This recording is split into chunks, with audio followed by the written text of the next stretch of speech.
अस्सलाम वालेकुम।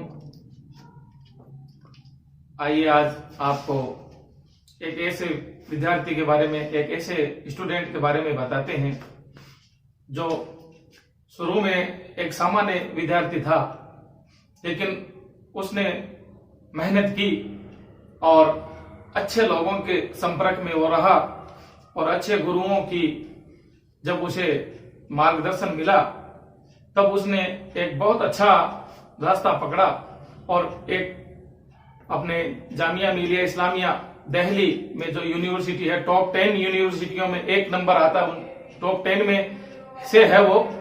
और जामिया मिलिया इस्लामिया अपने आप में एक बहुत बड़ा नाम है एजुकेशन के फील्ड में।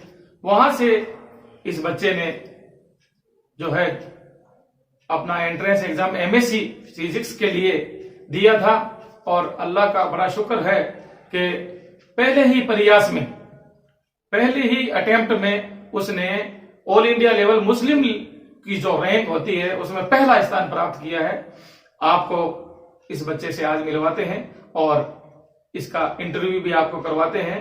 ये इंटरव्यू करवाना और इससे मिलवाना आपको इसलिए जरूरी है कि हमारे समाज में और हमारे आसपास के जो माहौल में एजुकेशन की कमी है, लोग बाग सीधे मुंह ही कह देते हैं क्या करोगे पढ़कर, आगे कोई नौकरियां मिलने वाली नहीं है, मुस्लिम समाज को कौन नौकरियां देता है। इस भ्रम को हमें तोड़ना है और कुछ लोगों ने इस भ्रम को तोड़ा भी है और मैं ऐसी उम्मीद करता हूं कि ये हमारे बच्चे इस भ्रम को तोड़ने में आगे चल करके सक्सेस होंगे। तो आइए आज आपसे रूबरू करवाते हैं मोहम्मद फयाज खत्री, पुत्र मोहम्मद हारून खत्री, गली नंबर 10, लाडनू, जिला नागौर, राजस्थान। आप अपना परिचय बताइए। जी, मेरा परिचय ये है कि मेरा नाम फयाज खत्री है। मेरे पिता का नाम मोहम्मद हारून खत्री है। मैं नागौर जिले के लाडनू का निवासी हूँ। आपकी ग्रेजुएशन के विषय कौन से थे? ग्रेजुएशन में आपने कौन से विषय लिए थे? मैंने बीएससी मैथ से की है, फिजिक्स केमिस्ट्री मैथ से। जी, आपका लक्ष्य क्या है? मेरा लक्ष्य कॉलेज प्रोफेसर बनना, कॉलेज लेक्चरर कह सकते हैं। जी, आपने all India level Jamia Millia Islamia के एमएससी फिजिक्स के एंट्रेंस एग्जाम में कौन सी रैंक हासिल की है? मैंने जामिया मिलिया इस्लामिया के एमएससी फिजिक्स के एंट्रेंस एग्जाम में all India Muslim rank first हासिल की है। बहुत बड़ी बात है, ये बहुत अच्छी बात है। शुक्रिया। आपने इस मुकाम को हासिल करने के लिए कितनी मेहनत की है, जरा विस्तार से बताइए। मेहनत तो खूब सारी थी, एक लंबा स्ट्रगल था, काफी एक लंबा दौर गुजरा है मेहनतों का। पता नहीं कितने एग्जाम दिए, कितना कुछ किया, बहुत सारा स्ट्रगल किया, डेली 9-9, 10-10 घंटे, मतलब बहुत सारा सेक्रीफाइस, बहुत कुछ था इस एग्जाम में। जयपुर की आपने जो रहकर जयपुर में जो कोचिंग की, जी हाँ, मैं इसके बारे में बताना चाहूंगा कि मैंने फाइनल के साथ ही जयपुर में एक कोचिंग ज्वाइन की थी, एम्पलीट्यूड क्लासेस के नाम से। वहां पर सर ने भी मेरी हालत देखकर, क्योंकि बाकी बच्चों के मुकाबले में बहुत डाउन था, वहां के बच्चे जो थे उनका एक तो इंग्लिश में फ्लुएंट भी अच्छा था और बाकी सारी चीजें भी उनकी बहुत अच्छी थी मेरे मुकाबले में। तो वहां पर सर ने भी मेरी काफी हेल्प की और मैंने भी बहुत मेहनत की। वहां पर मैं आपको बताना चाहूंगा इस बारे में कि मुझे जयपुर के बारे में जिन्होंने मार्गदर्शन दिया था उनका नाम अख्तर सोलंकी है। वो खुद जामिया मिलिया इस्लामिया से एमएससी कर चुके हैं। उनकी भी उस टाइम में ऑल इंडिया रैंक सेकंड आई थी। बहुत अच्छी बात है। जी। आपको इस एग्जाम पास करने के लिए सहायता किस किस ने की, ये आप बताइए जरा। कोई भी एग्जाम पास करने में सहायता बहुत सारे लोगों की होती है।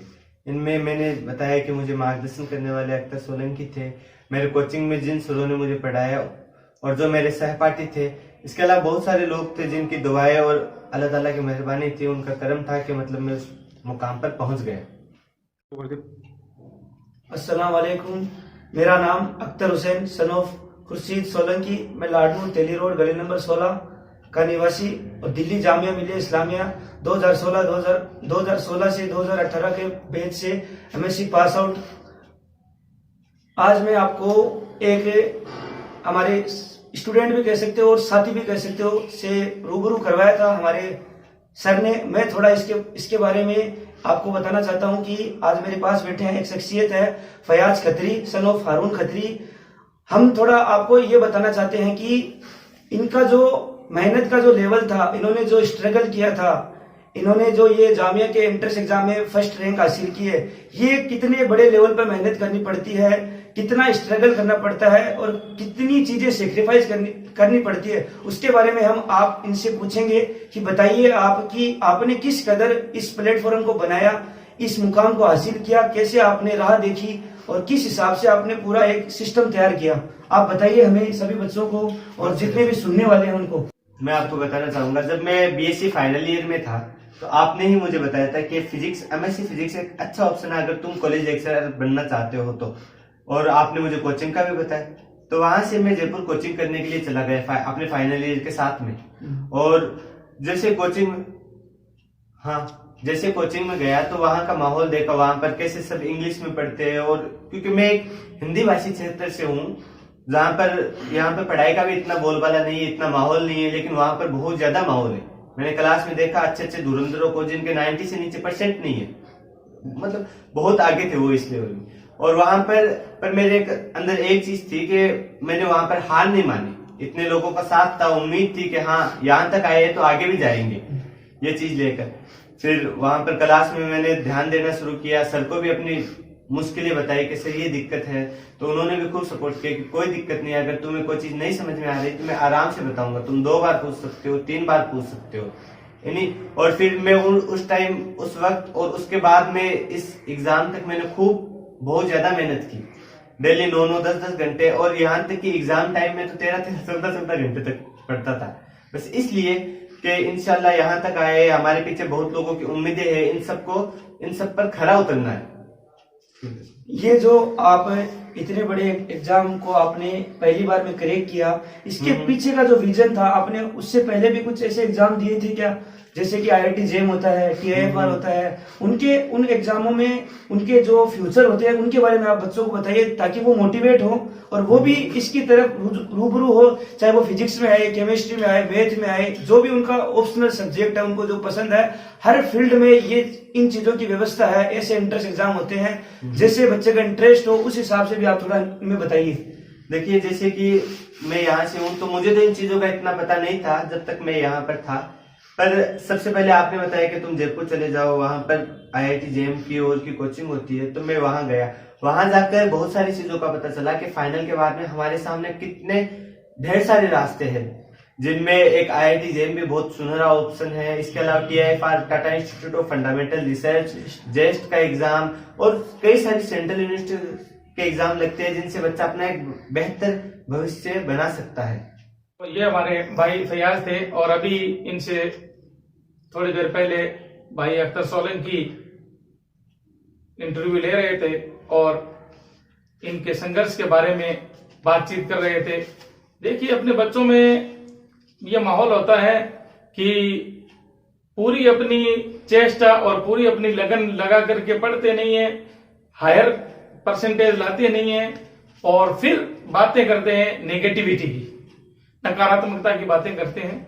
तो इस नकारात्मकता के माहौल में ये बच्चे जो हमारे अख्तर हुसैन सोलंकी है, फयाज खत्री है, और भी बहुत सारे बच्चे हैं जो इस नकारात्मकता के माहौल में हमें एक पॉजिटिविटी, एक सकारात्मकता का रास्ता दिखा रहे हैं। एक यूं समझिए कि एकदम अंधकार में ये टिमटिमाटे दिए जो होते हैं, एक अपनी लौ और छठा एक बिखेरने में अब ये समाज को एक नई दिशा और नया रास्ता दिखाने में मदद करेंगे। और हमारे बच्चों से, ये जो स्टूडेंट्स लाइफ में ये जो बच्चे हैं, अभी उनसे मैं कहूंगा कि आप हिम्मत ना हारें, आप जो है संघर्ष करें, आप अपने रुचि के अनुसार अपने सब्जेक्ट चुने। आप किसी के थोपे हुए सब्जेक्ट, या ये मत सोचिए कि मेरा दोस्त कॉमर्स ले रहा है मैं भी कॉमर्स ले लूं, मेरा दोस्त आर्ट्स ले रहा है मैं आर्ट्स ले लूं, नहीं। आप में क्या रुचि है, आप में वो कौन से ऐसे गुण हैं कि वो गुण आप अपने गुरुओं की सहायता से बाहर निकाल सकते हैं, तो वो ही सब्जेक्ट आप चुने। आपके सामने बहुत सारे रास्ते हैं। हम इन बच्चों से अच्छी उम्मीद करते हैं कि हमारे समाज का ये नाम रोशन करेंगे। और आपने इंटरव्यू दिया, बच्चों के लिए गाइडेंस के लिए बताया, और मैं बच्चों से इस वीडियो के माध्यम से ये भी कहूंगा कि भाई फैयाज से, आप भाई अख्तर सोलंकी से आप कभी भी कोई भी आपके मन में शंका हो, सवाल हो, कोई दिशा निर्देशन लेना हो, अपनी गाइडेंस लेनी हो, तो आप बेझिझक इनके पास आए।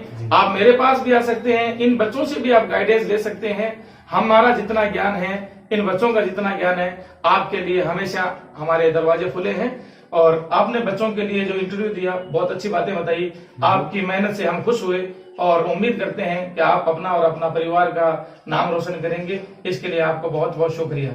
शुक्रिया। और इंशाल्लाह अल्लाह आगे भी हम सबको कामयाबी दे और सही तरीके से सही रास्ते पे चलने की तौफीक अता फरमाए। आमीन। हाँ।